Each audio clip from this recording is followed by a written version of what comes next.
Nomine Patris et Filii et Spiritui Sancti. Amen. Ave Maria, gratia plena, Dominus tecum. Benedicta tu in mulieribus, et benedictus fructus ventris tui, Iesus. Sancta Maria, Mater Dei, ora pro nobis peccatoribus, nunc et in horam mortis nostrae. Amen. In nomine Patris et Filii et Spiritui Sancti. Amen. Hello, my dear unknown friends. Welcome back to the channel. I'm Iotis Amicus. And today, I wanted to speak on a topic that just recently came up in my mind. I was doing some personal correspondence with someone, and the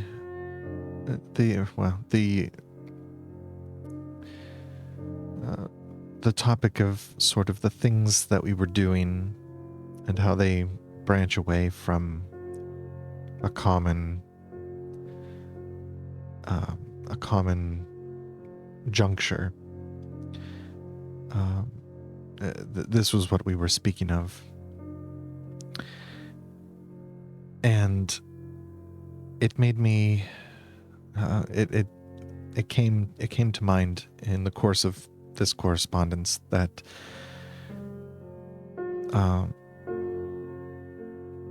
that there was a subject that I hadn't yet really touched on directly.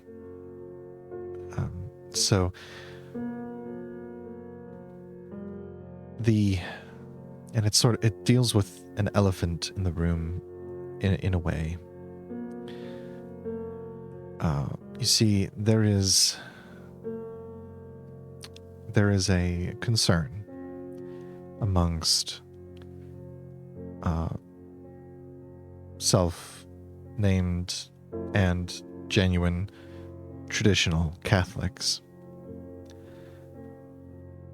wherein a concern about errors of modernism entering into the church is of not a boogeyman in the sense of it's not real. It is a very real concern, but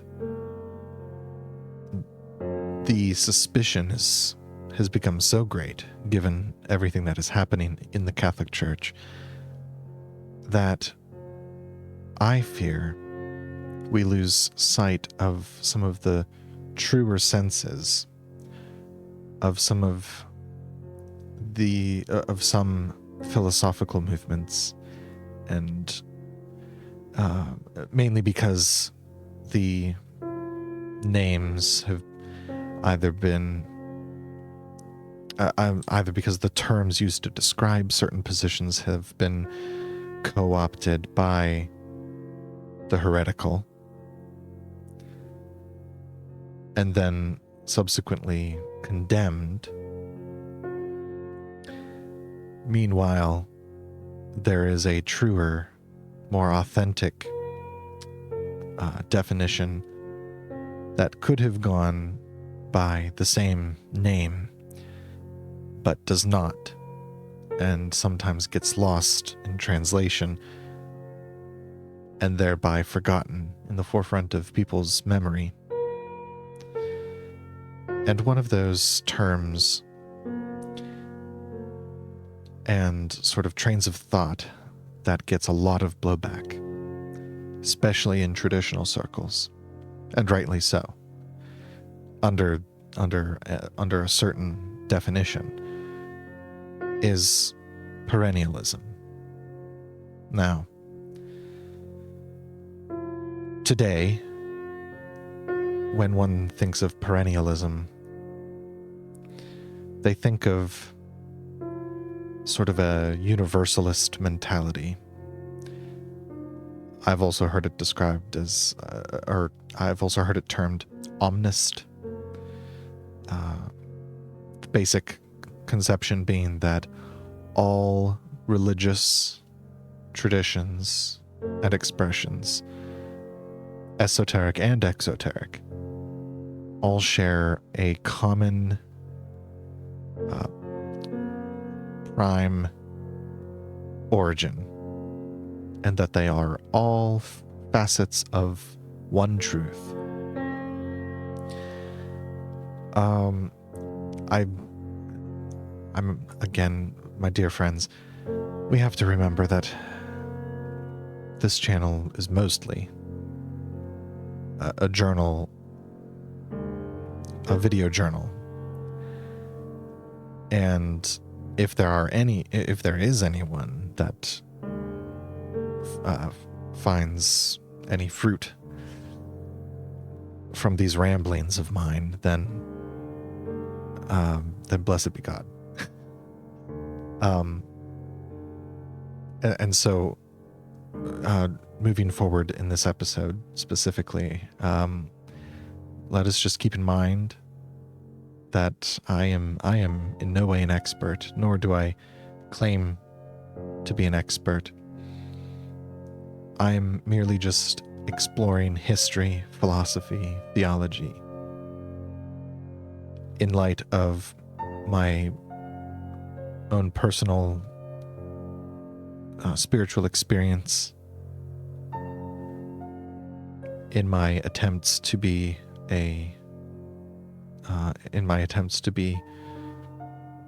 faithful to the one true Catholic and Apostolic Church. So please keep this in mind as I move forward with this and with any of my videos. But yes, perennialism. Now, the origins of perennialism has its roots in the Renaissance. And one of the reasons for this was the influx of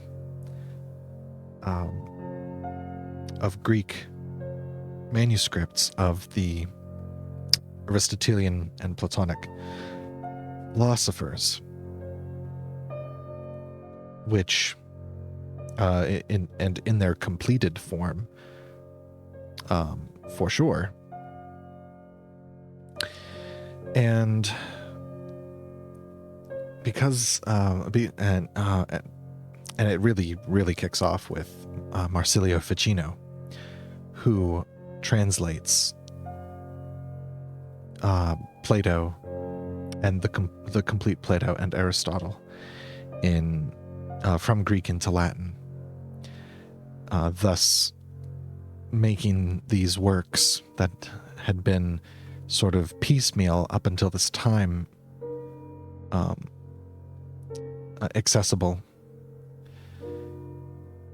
more accessible to the West than they had been in the past.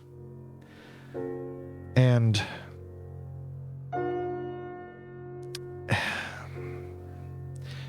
often the charge is levied that it was that Ficino was specifically trying to integrate Hermeticism into Greek and Christian thought.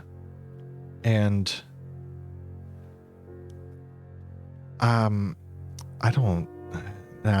still have on my to-read list Marsilio Ficino's On the Christian Religion. So we will see if that charge is true by reading Ficino directly. But for right now, just to broach the subject, and sort of in anticipation of my study of that work, I want to sort of not necessarily steer away, but sort of to embrace a notion that I have come to understand regarding this, regarding an idea of what perennialism can be in truth.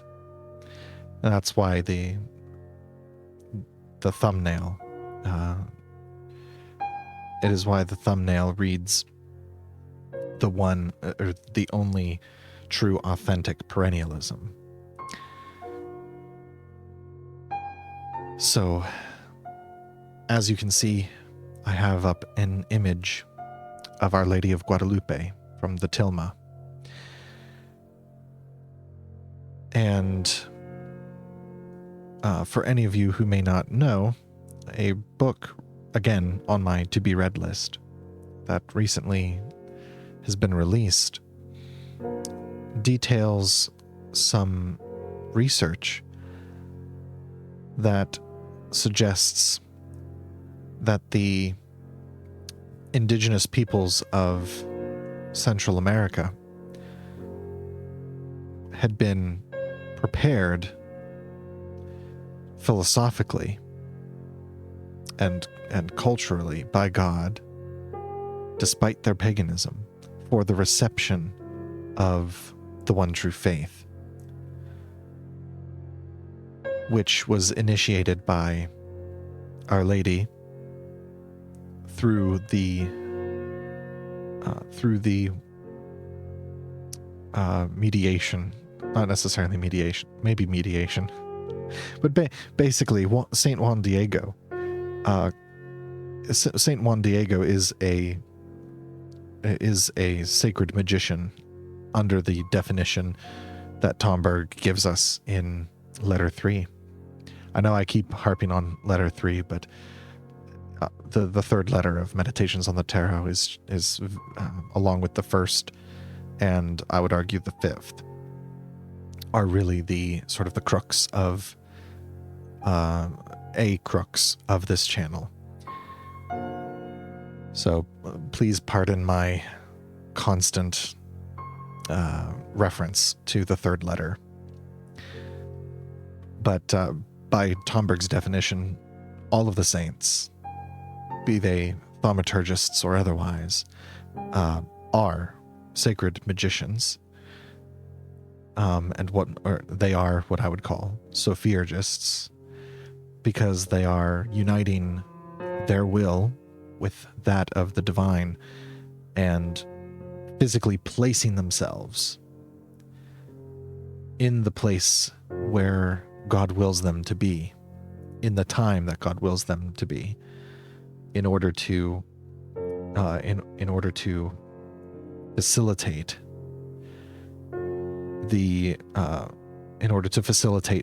vertical causality, which in some cases takes on the form of a miracle or some spiritual change that affects the material world in an incredibly manifest and palpable way. Juan Diego accomplishes this at Guadalupe when the Virgin reveals herself to him. And this new book that has come out from Sophia Institute is about this idea. It is a case study of what I would call the only true authentic perennialism. And so what is this? What is it that I refer to by this? It is simply a perennialism, a true perennialism that understands that God actively wills the salvation of all souls and sends graces where he pleases, sufficient enough to hopefully one day save souls. and to reconcile them to him and to his son, and to enjoin them into the mystical body.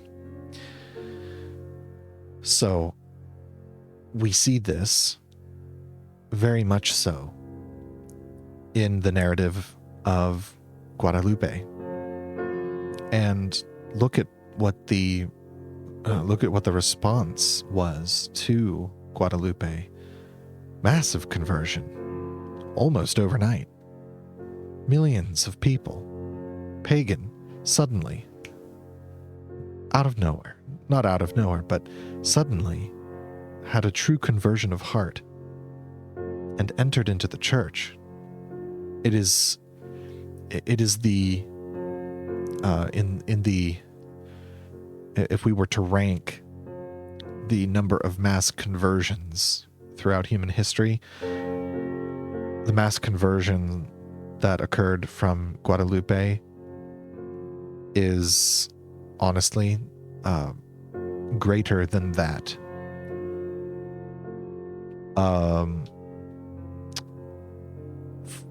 from the book of Acts after Pentecost. So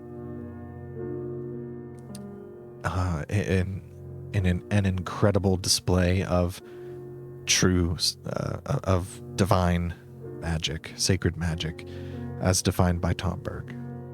Sophiergy, as I provide as shorthand. Again, I won't apologize for constantly reiterating the terms, because not everyone's going to watch all the videos in order, just because of the nature of the internet and the nature of YouTube and so on and so forth. But anyhow, so the true and only authentic perennialism is the understanding that God does send graces to those whom he wills to be saved, and granted not and the Central American peoples, they had their pagan rites, their temples, their sacrifices, along with a philosophy and a theology that justified what it was they were doing. And it was heinous. And yet, despite that, despite how horrendous their paganism and idolatry was, there was still a vein of truth. There was wheat amongst the cockle. Granted, there was more cockle than there was wheat, but there was still wheat. A seed that had been thrown into the thistles and thorns was germinating for 3,000 years amongst the Central American people. And it took, and in this instance, it was Our Lady with the willingness of Juan Diego who were able to plunge their hand into the thorns and the thistles to extract the seed and to bring it into good soil. And so one of the concerns that people often have when speaking of perennialism is there is a danger of syncretism and other heresies. But one concern is usually involves the symbolism, whether it be depictions of, say, the Greek pantheon of gods, or depictions of certain pagan deities, and for some, and for some symbols rather than others, it is understandable, and we are right to be cautious. Absolutely right to be cautious. And so the real goal of an authentic perennialism would have to be finding the similarities that are the most alike to the Catholic Church and its traditions and heritage of symbolism. And we see this very clearly in the Guadalupe story, as this book from Sophia Institute shows. There was this rich cultural history, this rich culture of philosophy, theology, and poetry related to symbols used to expound upon heavenly things. And the one for which the title explains is the flower world paradise. And then, of course, the symbolism of the flower. As of right now, I've only listened to a number of interviews by the authors, or a number of interviews with the authors of this book. And I will happily leave a link in the description for where you can order a copy. I'm sure I might have more to say about this when I finally do get around to reading it. But I feel like before I read it, I should read Ficino's On the Christian Religion. And so I guess that we can take that as a segue to bring back Renaissance perennialism, which, as far as I can tell right now, is what is the closest to this true perennialism that we see in full display with the accounts of Guadalupe. And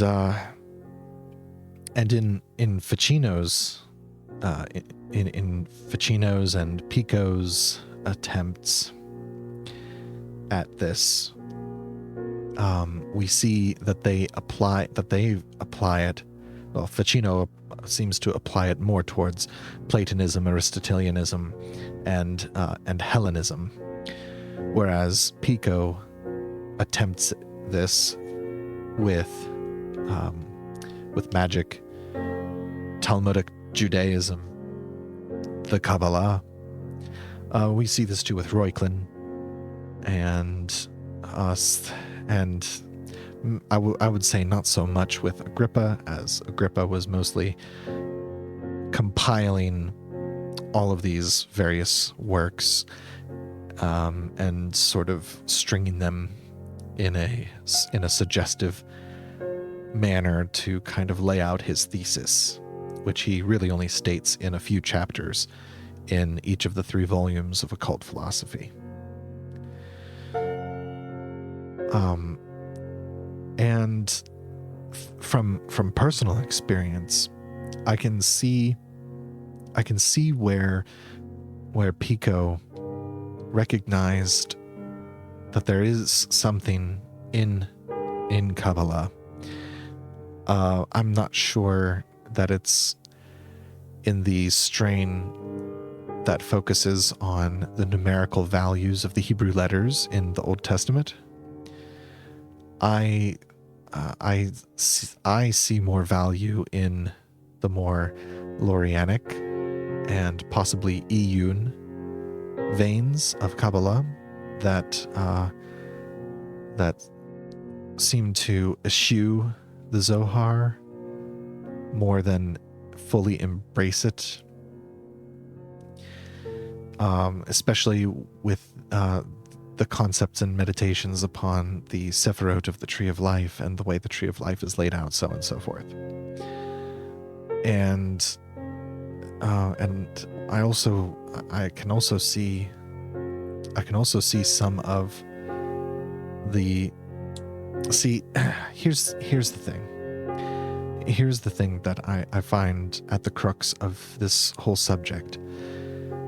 At some point, we know, and this is very specific to members of the audience who may be more involved in the occult and esoteric traditions of the West. But as far as I can tell, and as far as my knowledge of Catholic eschatology is concerned, especially in regards to the end times, I can see, and I believe Tomberg saw this as well, but I can see there are seeds in Kabbalah, specifically relating to the imagery of the tree of life, the diagram, the 10 Sephirot. There is, the idea is that some of the imagery of it, the concepts behind the Sephirot and what the Sephirot represent, that there are seeds there. There is a door there that, when opened, will be the thing that brings the Jews back into that will help to return the Jews back into not back into favor with God, but that they will be religiously reconciled. They will convert to the one true faith. And I am convinced that the seeds for that, the door for that, lies in the Kabbalah.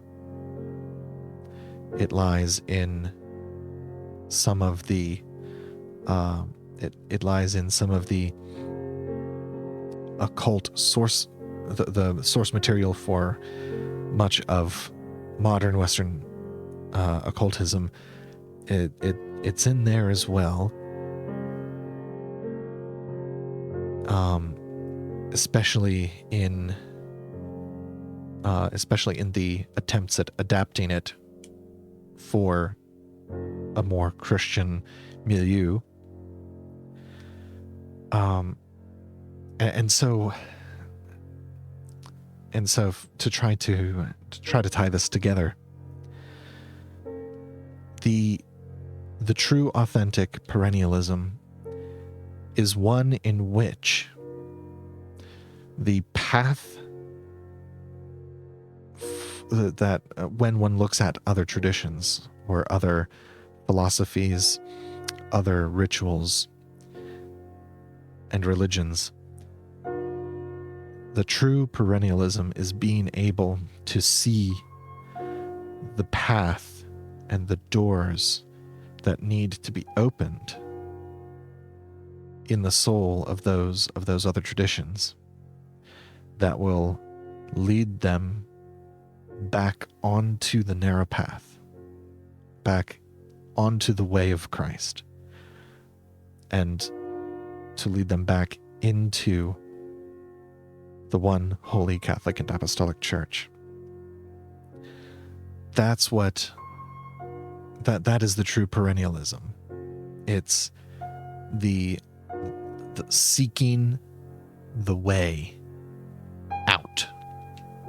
Seeking the way out of those other traditions by finding the truths hidden in them, and then being able to show how those truths are fulfilled in the church,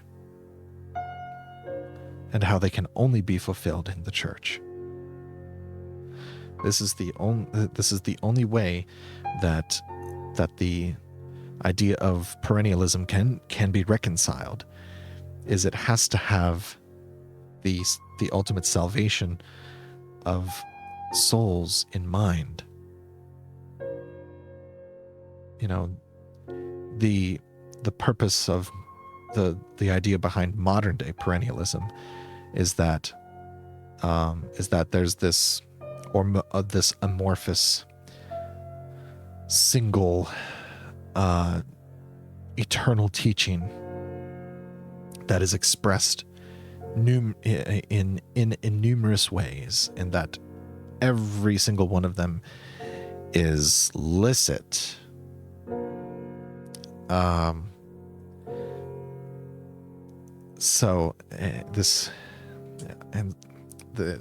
This distinction between validity versus licity, which comes up a lot, mostly in discussions about liturgy.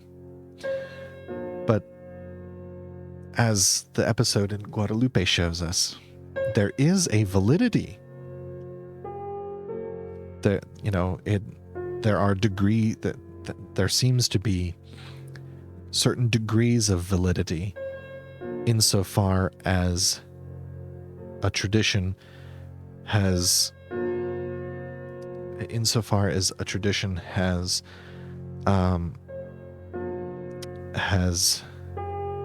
given its fiat to the graces that God has given.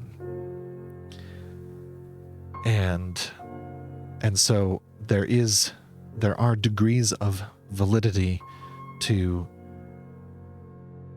certain claims, to certain symbols, to certain and to certain exegesis of certain symbols. But that's not to say that they are licit.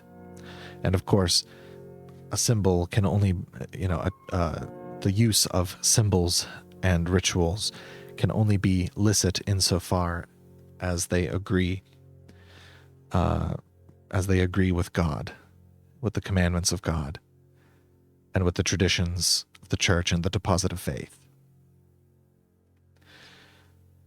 And to kind of tie this in more with Valentin Tomberg, to me, Tomberg seems to be doing the same thing for occultists and esotericists that Our Lady of Guadalupe and Juan Diego were doing for the indigenous Central Americans. And I think that this is a key insight to really understanding Tomberg, that Tomberg wants to open the doors that lead souls back to the church from occultism, and away from occultism. He wants occultists to realize that of the things that they have, of the graces that they have received, that they have acquiesced to and assented to, that because everything else has been shrouded by their other errors, by their other invalidities, that the things which they have that are valid are truly fulfilled in the Catholic Church. And this is why in the third letter, Tomberg goes to great pains to help us understand what he means by sacred magic. In fact, he starts the letter right off saying sacred magic is, even though he never, to my knowledge, quotes Aleister Crowley, it's very obvious that he is responding directly to Aleister Crowley. And in fact, it's not so much that Tomberg is disagreeing with Crowley.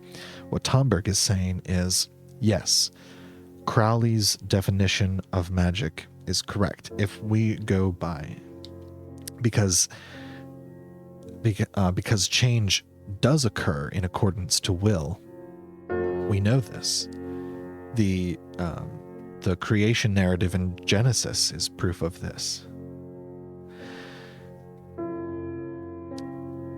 And so Tomberg says, yes. And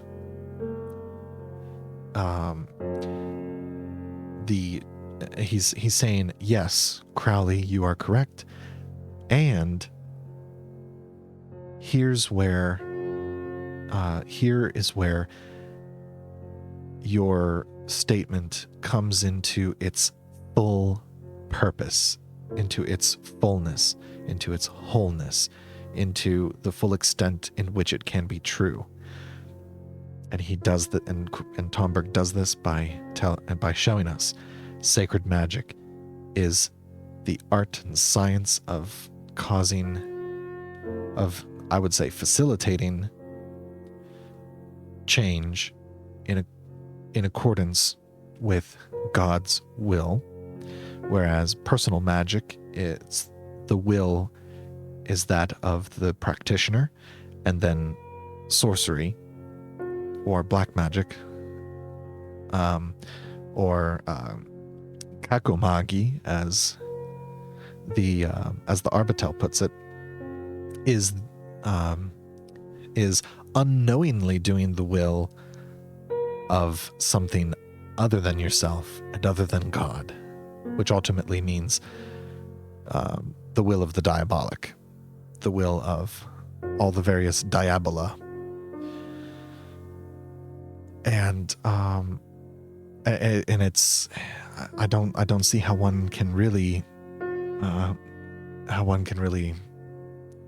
argue against that. You know, any Catholic liturgy is an art. You know, it's an art of worship, wherein the will of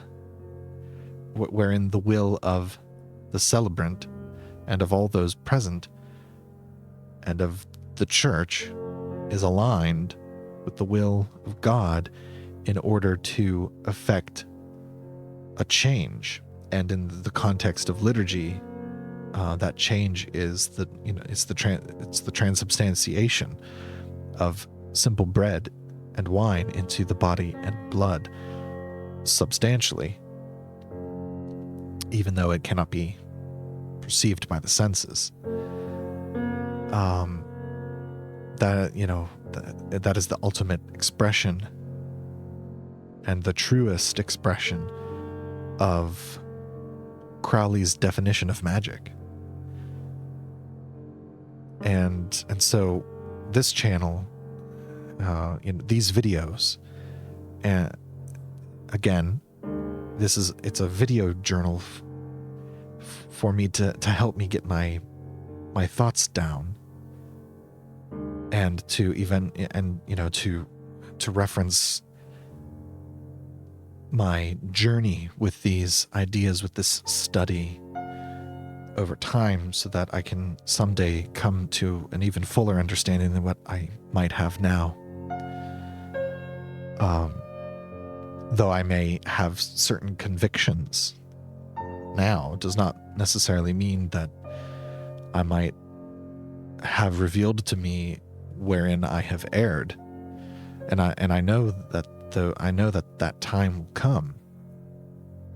And this is why prayer is very important, because that which I pray for is to cooperate with those graces that leaves me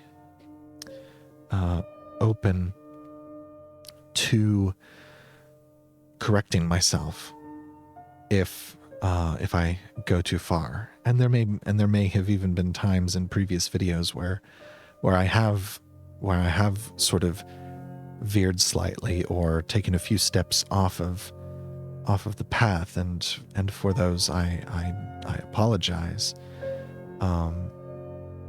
At some point in the future, when I have had a chance to revisit all of my previous videos, I'll, with God's help, it will become apparent where I may have strayed, and I always have the opportunity to correct that. But anyhow, back to the subject at hand. So this, I don't know what else there can really be said. Yes, so to try to sum things up, there is a true, authentic perennialism, as far as I can tell. And we see it firsthand in the apparitions at Guadalupe and the mass conversions that occur thereafter. And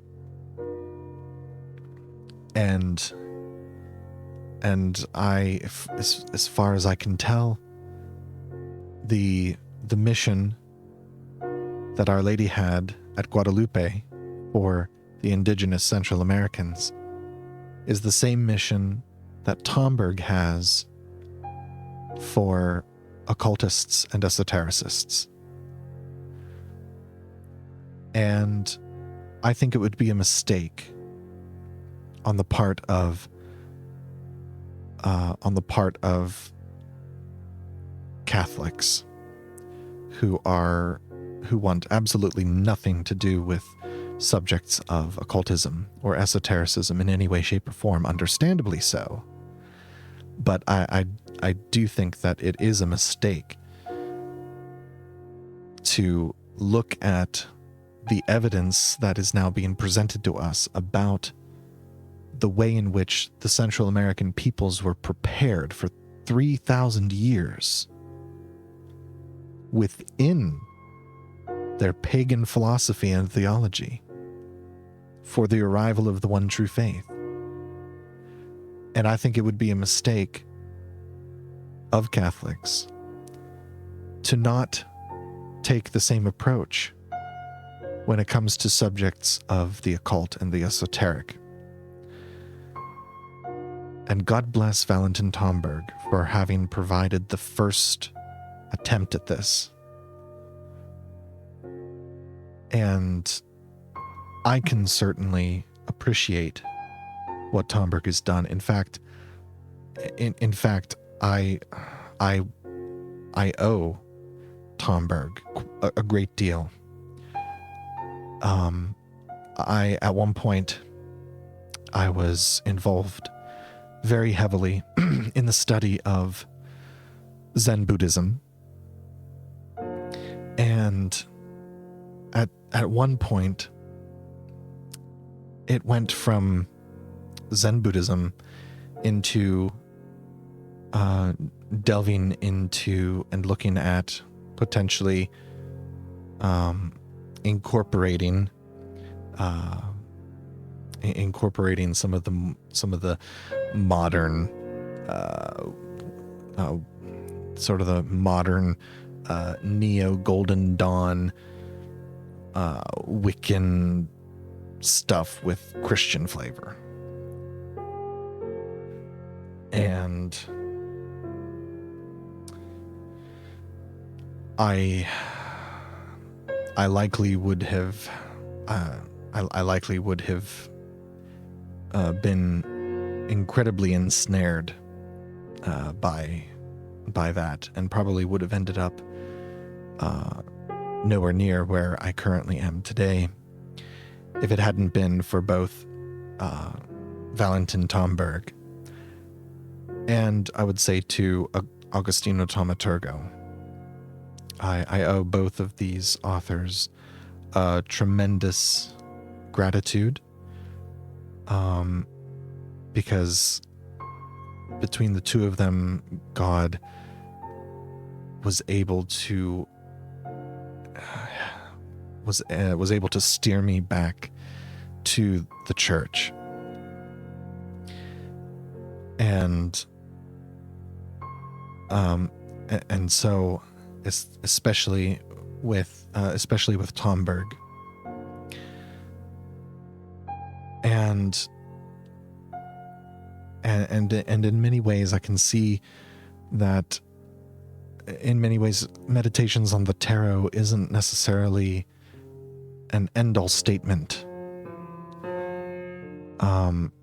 It's also it's, to my mind, it's more so a starting place. It's a place to begin, a place to rightly orient yourself to the one true church. And then from that point, you can move forward. And I know that this message will not resonate with everybody who might listen and watch these videos, who are more inclined to the sort of the more overt occult, esoteric, and big G Gnosticism. But I in good conscience cannot sugarcoat what I have come to understand, and I'm not going to apologize for it. You are free to disagree with me. That is fine. All I can do is to put down my ideas and my thoughts as they come to me, again, for my personal future posterity, with the limited time that I have to dedicate to working out these thoughts and testing them. And that brings up to an admonition, or more of an encouragement from Tomberg. And this is where this is another facet that I find to this concept of an authentic perennialism. That being, you have to test things. You have to test the spirit of a thing, in addition to testing the spirit itself, whether one has the aptitude and the perception to really do that.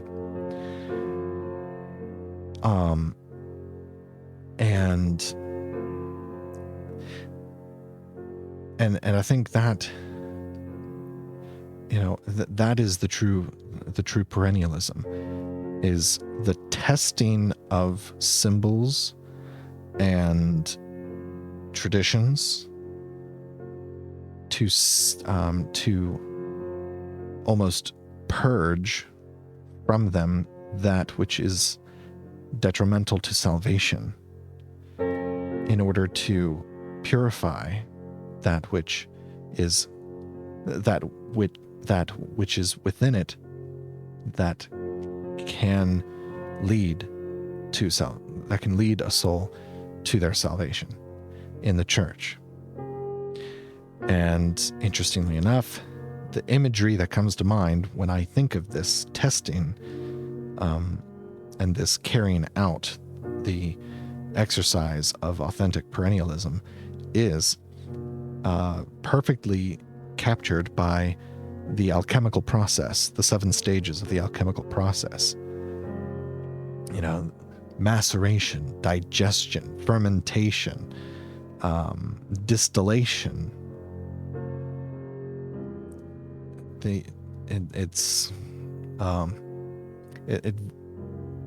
It's rather interesting how that imagery comes to mind, and it's that right there. That right there is where that right there is where I think Tomberg is pointing to when he refers to Christian Hermeticism. That Christian Hermeticism is this discipline of testing things in a manner of speaking,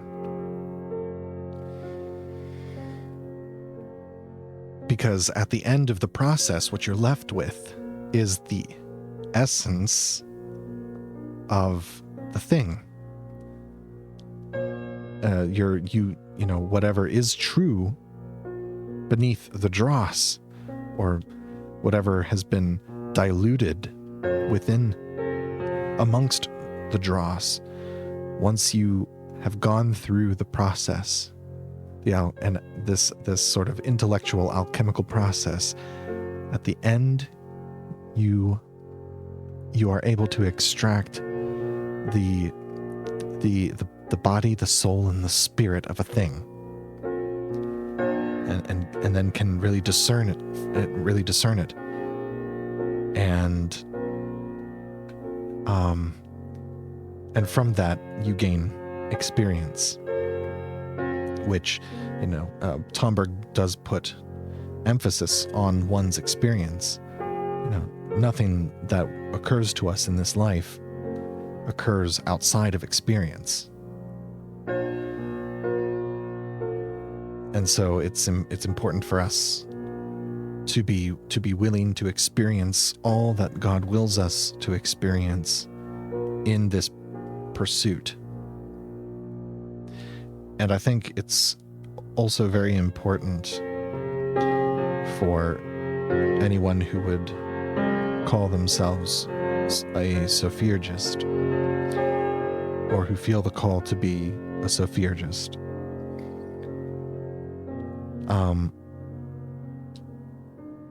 This testing, this process,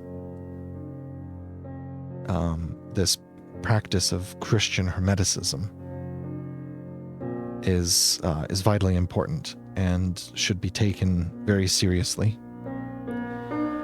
And so, this is why, as I've mentioned in a previous video, the Eucharist is so important. The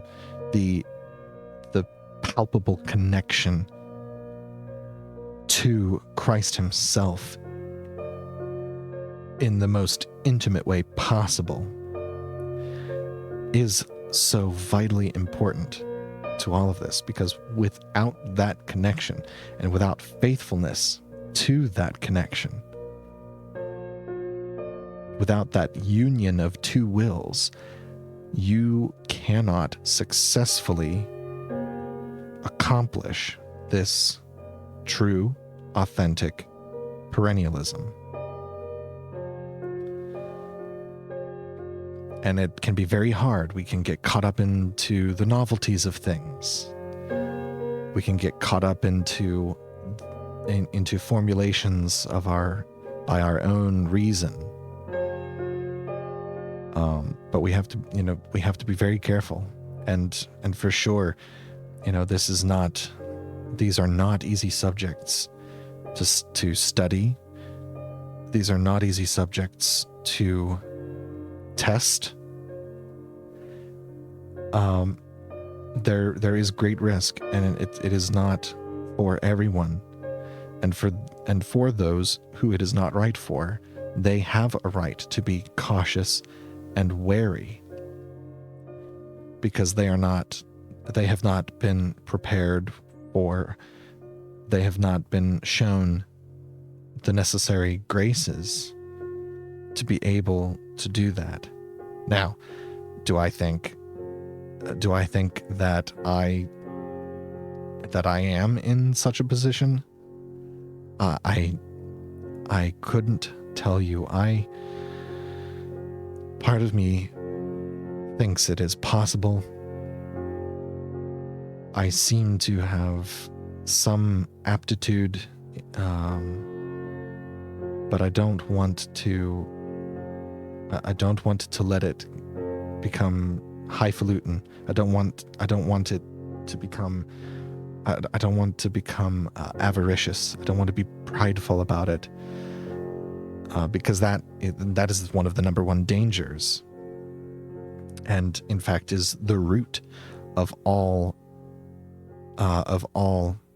kakomaji, of all black magic, of all even personal magic. Pride is one of the number one.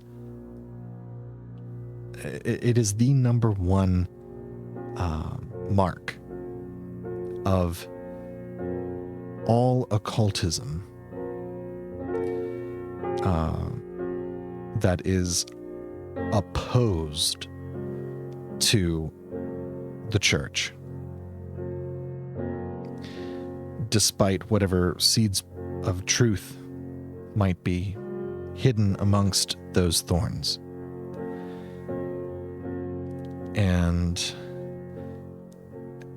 so am I prideful? I do my best not to be. Might I fail sometimes? More than likely. And for that, mea culpa. But,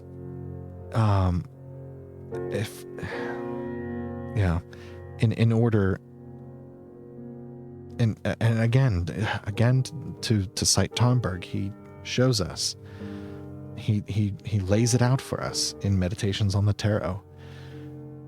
You can't do any of this. Like the pursuit of Christian Hermeticism, the pursuit of sacred magic, the pursuit of what I call Sophiergy, you cannot do it without chastity, poverty, and obedience. The three vows. And not every, depending on one's state in life, those three vows come in different shapes and forms. Not everyone is called to be a religious, but everyone is called to be chaste per their station in life, to be poor, to be materially impoverished according to one's state in life, and to be obedient according to one's state in life. So with all of this said, and to try to bring it all home, which I doubt that I'm going to do successfully, the true authentic perennialism is expressed by Tomberg in his direction, in the direction that he gives to those who would call themselves Christian Hermeticists or sacred magicians. The Catholic Church would use a different term, one who is holy and united to the will of God is a saint. That's what a saint is. And so perhaps even one could say Sophiergy, Tomberg's sacred magic, is the art and science of becoming a saint, while also accomplishing the material the spiritual and then the material good of one's neighbor in a miraculous fashion.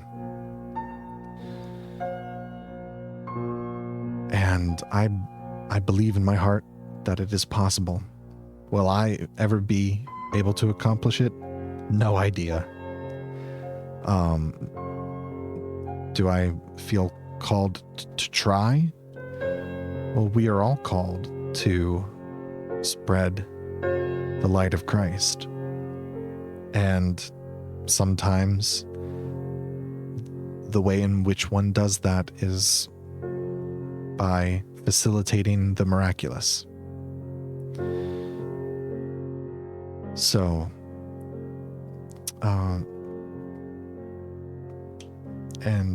Juan Diego, it could be said, is a good example of a Sophiergist who, while he himself didn't necessarily perform anything that appears remotely ritualistic, all he was doing was simply doing what Our Lady told him to do, and she did the rest. And sometimes that's how it has to happen.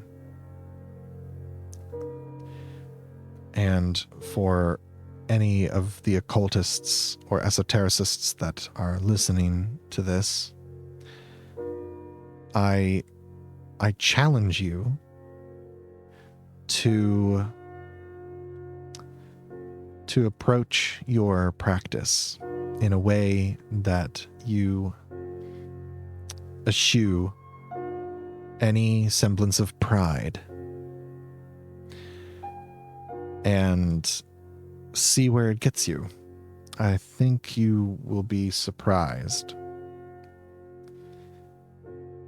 And if any of you do take me up on that challenge, feel free to let me know how it goes in the comments section below. All right, my dear friends, with that, we will conclude with a prayer. In nomine Patris et Filii et Spiritui Sancti. Amen. Ave Maria, gratia plena Dominus tecum, benedicta tu in mulieribus, et benedictus fructus ventris tui, Iesus. Sancta Maria, Mater Dei, ora pro nobis peccatoribus, nunc et in hora mortis nostrae. Amen. In nomine Patris et Filii et Spiritui Sancti. Amen.